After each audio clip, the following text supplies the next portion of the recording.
ও জিবরিল আমিন, এই রাত্রে আল্লাহ পাক রব্বুল আলামিন নবীর উম্মতের মুসলমানদের প্রয়োজন আদির ব্যাপারে কি ফয়সালা করলেন? জিবরাইল আমিন জবাব দেয়, আফা আনহুম ইল্লা আরবাআ, 4 ব্যক্তি ছাড়া দুনিয়ার সব মুসলমানকে আল্লাহ মাফ করে দেয়।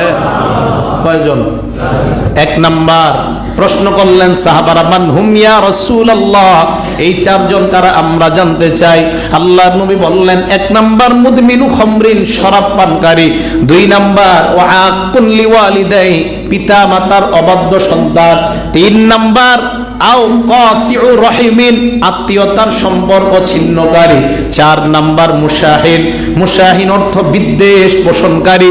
সাহাবারা প্রশ্ন করলেন, বিদ্বেষ পোষণ করা দ্বারা কি উদ্দেশ্য ইয়া রাসূলুল্লাহ?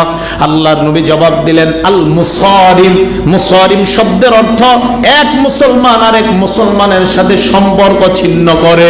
এ মুসলমান ভাইরা, ভালো করে মনে রাখবেন, মসজিদে আপনি আসলেন, কাউকে কষ্ট দেওয়ার মাধ্যমে আপনার সাথে যদি সম্পর্ক ছিন্ন হয়ে যায়, তাড়াতাড়ি ওই ভাইয়ের কাছে ক্ষমা চেয়ে নেন, না হয় এই রাতে আপনাকে মাফ করা হবে না। মদ পানকারী তওবা করা ছাড়া মাফ করা হবে না। মা বাবার অবাধ্য সন্তান, লাইলাতুল কদরের আগে মা বাবার কাছে আগে ক্ষমা চেয়ে নেন, না হয় সারা রাত ইবাদত করলেও কোনো লাভ নাই। বিদ্বেষ পোষণকারী, তাড়াতাড়ি মুসলমান ভাইয়ের কাছে ক্ষমা চেয়ে নেন, না হয় কিন্তু এই রাতে ক্ষমা করা হবে না। এই জন্য আল্লাহ পাক রব্বুল আলামিন এই রাতে 4 জন ছাড়া সকলকে আল্লাহ মাফ করে দেয়।